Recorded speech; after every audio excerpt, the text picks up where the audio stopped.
Now, this is a special kind of NFL season where we're only halfway through, already talking about two coaches that have been fired. We obviously talked about Robert Saleh about 5 weeks ago now. And this time it's Dennis Allen. And look, being Panther fans, like, we are not going to cry about it.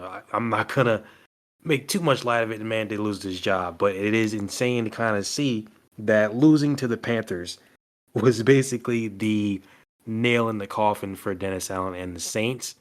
But look, this is no surprise that after starting 2-0, we did a video on these guys. Are the Saints legit to start the season? They haven't won a single game since, so obviously not too much of a surprise here.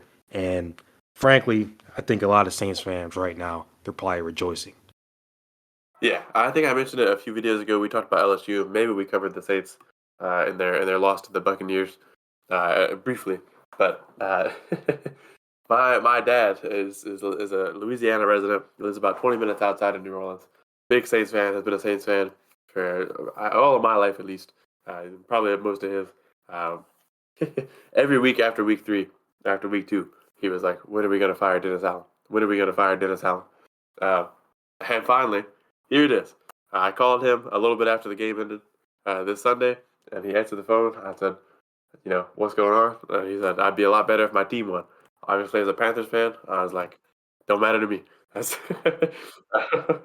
um, in all seriousness, for the Saints, though, this is insane, right? You got some injuries to deal with, right? There is like a lot going against Dennis Allen in here, but I mean, it's not really him that won them the Panthers games and the Cowboys game. He put up 47 points against the Week 1 Panthers, who generally look like the worst team in NFL history. We have since recovered, but that was horrible. Then they put up 44 against the Cowboys in a state where everyone's going, "Who are the Cowboys?" I'm still confused on that question, but that's not the point of this video. Uh, they fight the Eagles pretty tough. I mean, the Eagles had a slow start, but they made a good fight with them. They battle Kirk Cousins and come up just short. Lose to the Chiefs pretty handedly. Lose to the Buccaneers pretty handedly. Lose to the Broncos by a whole lot. And then same with the Chargers. Come out, fight the Panthers again. The same team they beat 47-10 to convince everyone that they were the best team in the football. They lost to 23-22. So Chris Olave went down. They got a lot going on. But it has not been a good time for the Saints. And then, as if the high of losing Dennis Allen, couldn't last long enough, the Saints said, "All right, here you go. We're gonna get rid of Marshawn Lattimore." Thankfully, to the rest of the league, he went to the Commanders. I'll take that. He was speculated to go to Kansas City. I think I would have combusted on the spot. But the Commanders is fine. I'll take that. I mean, they're still good, but it ain't the Chiefs, so that's all right. For Dennis Allen, though, you really got to look at the fact that it's not the team, right? It's not him that won those first 2 games. As soon as they start to lose a little bit of talent, as soon as people start to get banged up, you can't win again. He makes no adjustments. He's not able to do anything offensively to encourage victory. They get down to these close games. They lose those 26-24 to the Falcons, 15-12 to the Eagles, 23-22 to the Panthers. They can't get it down the field there. Um, and then in these other games, there's no defense. And that's supposed to be, I thought, his whole thing. And they lose, 26-13 to a Chiefs who struggled to score a lot this season. 51-27 to the Buccaneers, we already covered, is a tough one.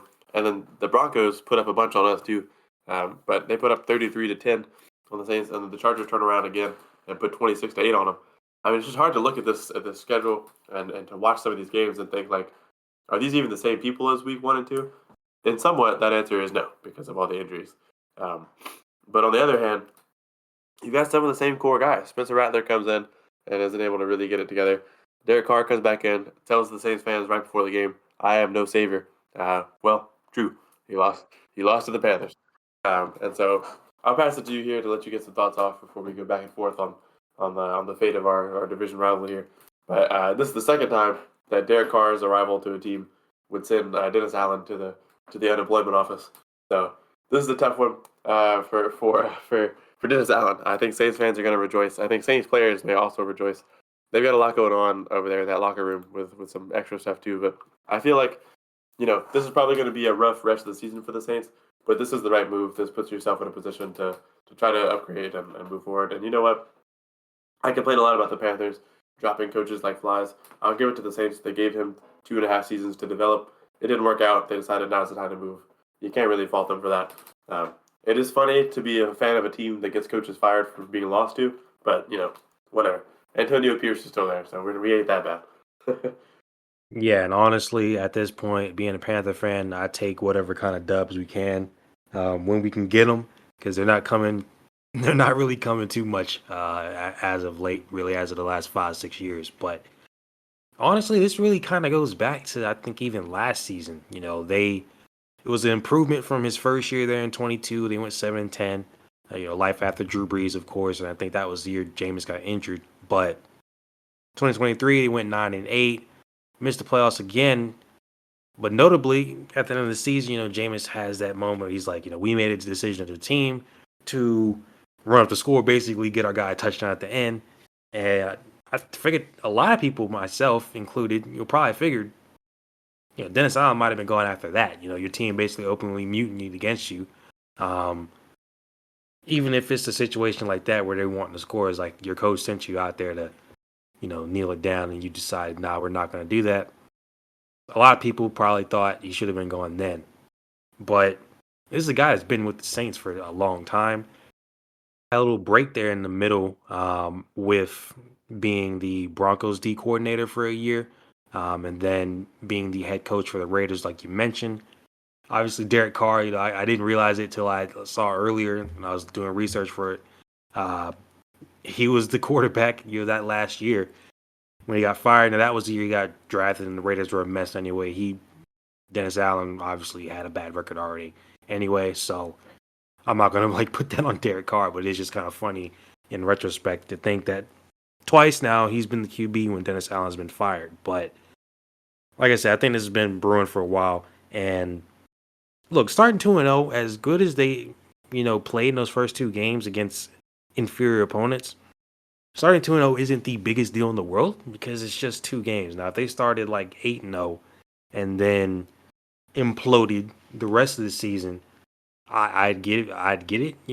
But it was just 2-0. So it wasn't like they were automatically going to make the playoffs anyway. But losing 7 straight games like this, the way they have, even with the injuries, um, you know, all across the board, and Derek Carr missed some games as well. You mentioned like Derek Carr not being a savior, clearly he wasn't, and Mike Thomas, he's out there saying a lot of things. I saw a lot of his brothers saying some stuff a couple weeks ago, talking about targets, whether that's at the QB or the coach. You can interpret that how you want. But I mean, even Cam Jordan, like you said, after the game, like talking about, oh, we just lost to the Panthers. We had better expectations for that. It's funny now we are, like you said, the team that people laugh at. And we get coaches fired when they lose to us. It is what it is. And then Kalen Saunders, I mean, he pretty much put it in a pretty good light there. I think calling it the Cottonelle Doodoo Bowl. I think that one works pretty well too. So yeah, it's just a combination of things. Obviously, I mean, the locker room's obviously got some issues there.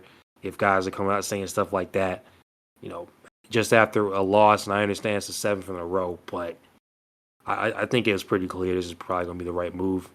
Whether they have a resurgence or not, heading into the rest of the season, I really can't say.